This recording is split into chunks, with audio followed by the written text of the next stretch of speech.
We're going to focus on IT3. It's for athletes with a limb impairment. And one of the British athletes going here is JJ Chalmers. I'd never thought about joining the army. I thought, that's it, I want to be a Royal Marine Commando. And it was that or nothing else. I had no interest in joining the Air Force. All I had was an interest in joining the Marines. It's the proudest day of your life, and you get given that green lid. We'd spent so long getting ready for Afghanistan, 6 months training, non-stop. By that stage, we were just like, can we just get out there and get on with it? Our mission was to go into this compound and find out what had been used for it. We were in there, walking around, chatting, doing what just seemed so normal in Afghanistan. And then I'm lying on my back, I'm staring at the sky, and I'm in more pain than I've ever experienced in my life. Our patrol commander stepped on a pressure plate, and that had triggered the IED. My face was caved in. Well, it was hit by something around the size of half a house brick. Damaged my whole eye socket, flattened my face. It was like somebody just battered you with rocks, all going several hundred miles an hour, all in the space of a split second. And you were I was just bludgeoned. And that's when I brought my hand up and I just looked and all my fingers were hanging off.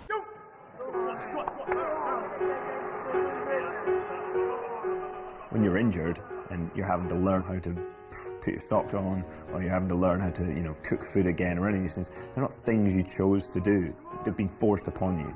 Whereas cycling was something that I chose to do.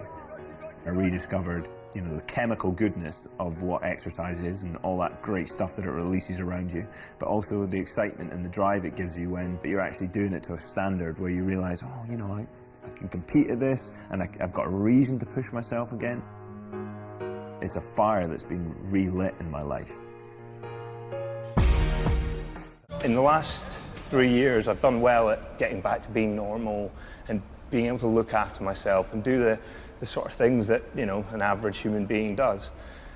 But not to be too arrogant about it, but I wasn't an average human being. I was a Royal Marine Commando. I was capable of a whole lot, and I pushed myself to the absolute limit. You got it, bust! Go on, JJ. Go on, bust it, 20 seconds. 20, go on, bust it tight. The Invictus Games is probably the start of my new life. 287. Just, mate, just. Keep taking the one. I'm looking forward to the competition. Who knows how I get on? I'm looking forward to taking part. If I win the thing, incredible. But I know the thing I'm looking forward to most is being in amongst the lads again. I have friends who are double and triple amputees. I have friends that have been shot in the face. I mean, who has friends like that? They're normal people. Why wouldn't they be? They're my friends, and I want people to see how incredible they are. Although I haven't even worn these things in like 3 years, it all still hangs there. Why would I keep the constant reminder? There it is. I mean, it's the camouflage you wear in Afghan. It's an ISAF badge. Why would I keep that constant reminder? Because I don't want to forget what happened to me. I wear the visible uniform of an injured serviceman for the rest of my life, and that's why I never cover this stuff up. I'm just more than happy to, I'm not ashamed or embarrassed about this at all. I guess I earned these.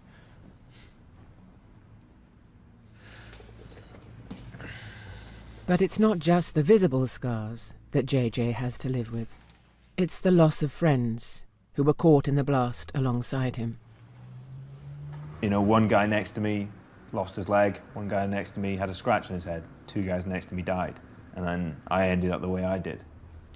If I could change anything about that day, it would be the 2 of my friends that I lost. If I was able to change one thing, it'd be that. I'd take worse than this, without a shadow of a doubt, to have them here. Lieutenant Oliver Augustin was my troop commander, young guy, same age as myself, and couldn't have asked for a better guy to lead us. I'm just lucky to have known him. I mean, Sam Alexander, military cross. I mean, a military cross winner.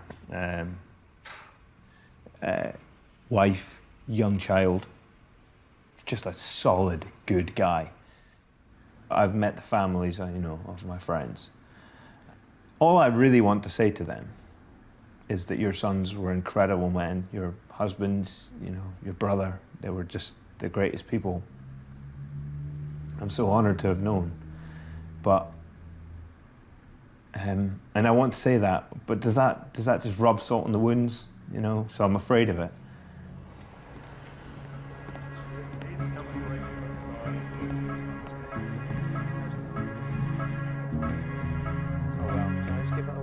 JJ will be training for the trials on a new, specially adapted, recumbent bike. Sport plays a big part in his rehabilitation, and he intends to live life to the full.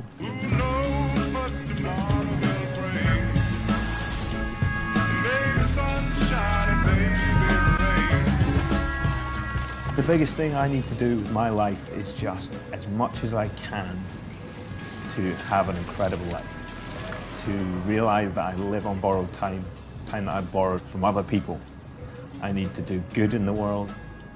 And if I ever have a bad day or a moment where I feel sorry for myself, snap out of it, because I'm getting the opportunity to do something that two amazing people are not getting the opportunity to do.